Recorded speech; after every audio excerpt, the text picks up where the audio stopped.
don't you like it for you? Because it's ugly. Okay. Start with that. Drag's ugly, okay? Like,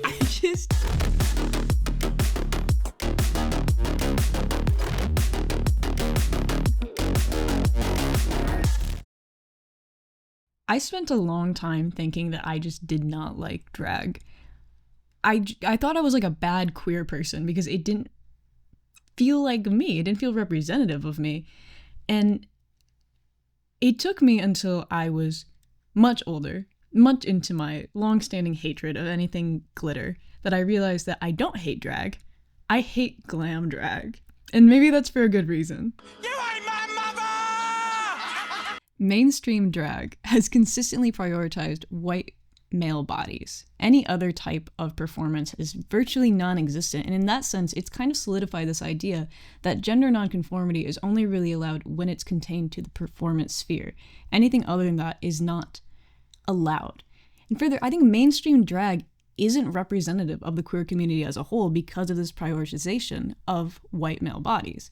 It's a microcosm of the queer experience made for a heteronormative society. I'm a little unfamiliar. What do you have?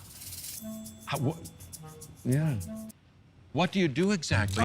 Drag isn't for us. It's not representative of our communities. It's exploitative of a very specific type of queer body for the enjoyment of the masses and not for educating them about genderqueer identities.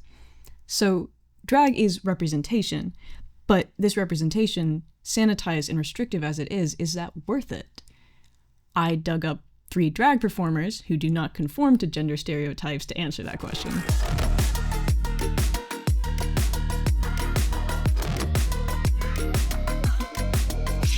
We've generally accepted that this queen supremacy has come about as a result of the patriarchy influencing queer spaces, which is crazy because that's a hetero thing and we're not supposed to let that touch us, and yet here we are. We think that true queens are preferable not because drag kings and gender non-conforming performers don't exist, but because the patriarchy has touched us. We've allowed this hetero power structure to influence how we consume queer artistry. I feel like it's very put into a box.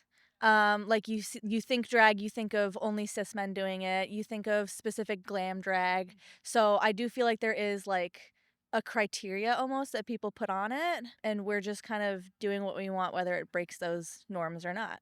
Right. So you think mainstream drag is like the acceptable amount of queerness is sort of like queens and then also very glamour queens. Yeah, it's like, and sometimes a little watered down. Or it can be just so it's easier for cis people to swallow.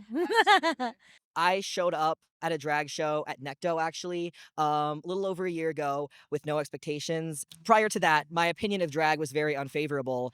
I supported drag artists, of course, and loved and respected what they were doing. But to me, it felt almost like an exclusive club of cis gay men dressing up as women. And I respected that. Again, if that's what you want to do in your free time, I love and respect that so much, but it didn't resonate with me because I could not fit into that box, and therefore I felt like I was excluded from the box. But going to this drag show at Necto, even though I didn't necessarily see people that looked like me or that had similar identities to my own on that stage, it made me hungry for more. We've decided as a whole, we prefer gay men approximating femininity. We're okay with men pretending to be women if it's under the context of the entire thing being a joke. If that expression extends anywhere outside of the performance sphere or becomes any more serious, that's when the transphobia steps in. And God forbid we celebrate any bodies besides men on stage either. Drag kings are notoriously ostracized, even in local scenes. They're cast in the shadow of wigs and heels from the queens, and non-binary performers are virtually non-existent. Most people don't even know they have a name. They're made to feel as if they can never experience this gender art or celebrate it with the rest of their community. A lot of mainstream drag on RuPaul's Drag Race has created this expectation of all performers needing to be these big, tall drag queens in giant wigs and with giant heels. And when they see a short man in a suit get on stage, they don't respect it. They want to see these Ru girls. All they want to see is the glitz and the glamour. They're not respecting the core ideas of drag, which is supposed to be about gender fuckery, which is supposed to be about queer creativity, about queer joy, about just having fun being there with other people. And that's one thing that I've found in the alternative community is things are not a competition, they're a celebration of each other. There's not this weight of who's the most cunty, who's the most fish, who looks the most feminine, who passes the most. And And I think there are these gendered expectations that I don't understand why we're putting on drag, and when drag is supposed to be anything but expectations of gender. I don't want to talk about RuPaul. I really don't want to talk about RuPaul. This is supposed to be about alternative drag in like the subcultures of drag that are still alive, and he has done nothing to be inclusive or important in those spaces at all. And yet, here we are. RuPaul's Drag Race. RuPaul's Drag Race. RuPaul's Drag Race. Well, I would like to start off and say that I do feel personally victimized for RuPaul Charles. So now we have to talk about RuPaul, at least for a minute. And the problem with RuPaul is that people have decided that this is the drag show. This is the standard that all other media, even mentioning drag, will have to hold themselves up against. But the issue with that is that this show has been so ridiculously exclusive, it's made people think drag isn't an available option for them to pursue. Why do you think that we seem to prioritize queens over like kings or non-binary depictions of drag? I blame RuPaul's Drag Race entirely a little bit. I feel like it's just been normalized, and that's just what people think of when they think of drag. So when they think of someone who has like a more female-oriented body doing it, or just alternative stuff in general, like Dragula, they're just like, is that drag? And it's like, anything can be drag. Right. That's the whole point, and we're losing that. Drag is art. Drag is art. That was my first experience with drag, as it was for most people. Unless you want to count like Ursula from The Little Mermaid, RuPaul was my first experience with drag. The biggest negative consequence for me has been the idea of drag as a competition. It really reinforces the idea of pageantry and the idea that there is a competition on how to do drag right, on how to do gender right, on how to do everything right, and it's no longer a celebration anymore. And it has one thing that has impacted a lot of the local scenes is that most shows are competitions now. It's either an open stage or it's a competition.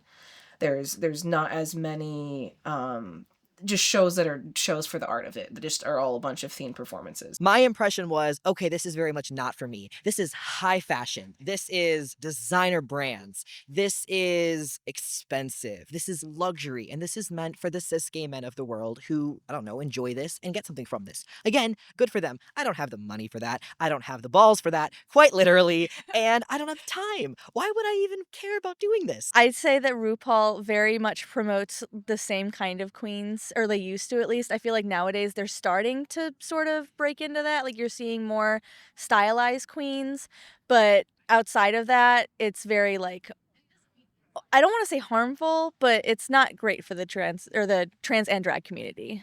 I knew growing up on some level that a lot of conservatives' first experience with, I don't know, drag or even the LGBT community in some ways was also seeing drag on television. That was their first impression of what it meant to be transgender or what it meant to be non-binary, when a lot of times this show was not even platforming transgender or non-binary people, thus, even further confusing the masses. There was a lot of online discussion, especially with RuPaul, about whether trans women were allowed to compete on RuPaul's Drag Race, because if them taking estrogen was like an athlete doping or not with hormones, which is just stupid. And it was something that it also made me feel like I could never do drag, because if trans women couldn't do drag, how was I supposed to be able to do drag? So what do we do now? The people who are made to feel excluded from these spaces. We can accept that that this isn't for us, and we have no chance of ever being a part of it, or we can get really weird in our own spaces. I didn't connect with those queer people, and I didn't want to go hang out with those queer people, and I didn't want to do the drag they want to do or the activities they want to do, and it made me feel kind of ostracized in my own community. But since finding especially the alternative community, and especially a lot of these more drag things, drag monsters, I felt people that wouldn't judge me, where there are other queer spaces where I think my drag would be judged in. And these are places where there's no judgment. There is only love and support. At first, I was very shy about it. Like, I wasn't sure what kind of drag I wanted to do. I just wanted to experiment. And then I found other people doing the same. Like, I was adopted into House du Revenant by Eros Lee du Revenant, and he is the epitome of, like, alternative, weird drag. I really have been looking for a community where I can show up and I can be my authentic self and, I don't know, share what I want with the people around me without necessarily feeling like it's part of a job or part of an organization, while still being able to give it that level of dedication and commitment. And I really feel that I found that in this community. Drag is not about what's in between your legs. It's about you, and it's about your journey, your creativity, and like your art. And I think hearing that, especially as a young person who wanted to perform drag, I remember feeling like a wave of just like energy pass over me and realize that there is a place for me in this world. There are people who are going to appreciate me no matter what I look like, no matter if I have testosterone or like estrogen in my body. They would see that. It's a bunch of human beings that I can show up and hang out with and love and support and care for, and really just do whatever I'm comfortable with to contribute to my community. I think it builds community sometimes, where if you represent yourself as a monster and you see all these other people who are proudly proclaiming they're a monster, it kind of does give you that sense of community. It's as you're all weirdos, you're all freaks, you're all being judged. So one, why would you judge each other? And number two, it kind of brings you all together as this like powerful community of otherness. And for me, I definitely think there is a power in otherness. I think there's a power in not forcing yourself to decide. I think there's a power in exploring all the angles of gender and how you could be perceived. And I think that otherness, it just allows, I think, a lot more room. It allows for something that's beyond the binary. What about representation beyond the local level? Notably, Dragula has been making efforts to showcase more AFAB bodies or gender non-conforming people, but in doing so has also revealed that these types of performers tend to be into the more macabre side of things and not so much the glamour, and I'm very invested in knowing why. You were seeing people who were like different, or like different bodies and like monsters and aliens and all this as like the bad guys, and like people identify with that because they're seen as outsiders and they're seen as different and they're seen as like creatures, and people are like, well, I feel like that because of how I'm treated. So a way of like diving into horror in drag is almost like reclaiming that a little bit. Monsters are a refraction of how we see the average human being participating in society and functioning in society. Throughout the course of human history, you know, we can look at Dracula, but even way further back than that, in stories and concepts that were not just penned but spoken by cultures way back. The idea of a monster is often what we fear a person in society being. With someone who is heavily inspired by horror movies and grew up ingesting a lot of these kind of themes, I think there was always this weird anger at how trans people or how women are portrayed in horror, but also this kind of wanting to own it and kind of wanting to become that monster because there's almost power in that monster. Oftentimes, these monsters that we create, they show how we really feel inside, and almost kind of what we fear ourselves becoming, because we know that deviation from the norm is going to be punished. Rocky Horror Picture Show, they're aliens. Like he's literally has a song about being transgender, but he's an alien. To me, seeing those creatures or those demons that, like, you know, depicted in the Bible, the ones people didn't like, they didn't mess with, or were so ferocious they were able to fight for themselves, I really loved those things. I always loved creatures and bestiary books, and I guess it weirdly kind of all goes with drag, that I just loved creatures, something that was beyond reality, something that I could shape and make my own. And I know that a lot of non-binary people especially really identify with the idea of being a monster, because it is taking that term of hatred, of disgust, and of fear that we put on this deviance from societal norms, and embodying it and saying, I'm proud to deviate from that norm. I'm proud to be who I am. Even if you do see me as someone evil or horrible or selfish, someone who's, you know, trying to hurt society at large, I'm only trying to show up and spread joy. Horror is really important to me in drag because I get to become those killer clowns. I get to become the creepy things. I get to kind of laugh, especially the clown persona and the whole idea of like a bimbo murderous clown. I get to laugh at the things that scare me, or laugh at the things that are scared of me, and it just seems like a way that I can really kind of, I don't know, empower myself and feel that confidence that comes with being a creature. So what now? We have community, we have spaces where we get to be weird. What else could we need? We like money! Yeah, okay, fair. So how sustainable is this form of artistry? How can we continue doing it? Why is it important that we have these spaces of inclusion and oddity? And how do we continue to bring them with us into the future? It's not a secret that art generates euphoria. It makes sense that these artists experience joy when we're celebrating on stage. All humans, regardless of identity, do it. It's one of the most unique things about our psyche. Being able to perform in front of people who are just like you and are just as weird as you and realize that they respect you, it also helps to realize that that's the only respect that you need. I don't need the respect of other people who don't like us. We do need to have a world where we can just exist and live without guilt at all. There's so much of that, again, that confidence and that love of yourself and that love of creativity and fun that then I can take back into my everyday life. And so to me, drag feels like exploration time. It feels like play creativity time, where it's like you truly just get to have fun. And even dressing up as a weird clown still helps inform the not clown me. Don't stop either, even when, you feel like you're at your limit and when you don't have a reason to keep going anymore. Think about what it means to be yourself and who you are and what makes you happy.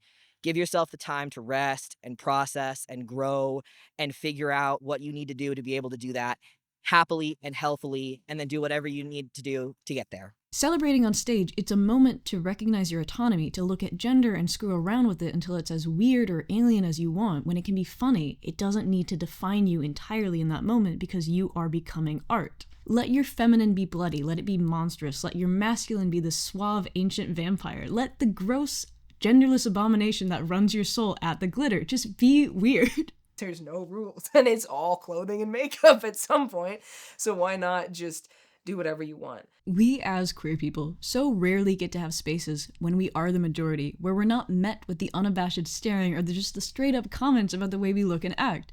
Spaces when we know and can see that we are part of a larger community. It's why those spaces need to keep living on. They're the ways that we get to live too. In a very real way, they keep us alive, and it's why we need to continue to maintain them and bring them into the future with us.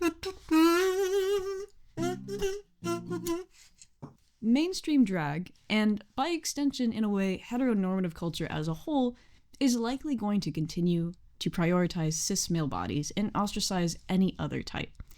That being said, there's kind of two options for us at this point. We can either accept that and move away from drag, find new art, find new community. But I don't think that's a good option.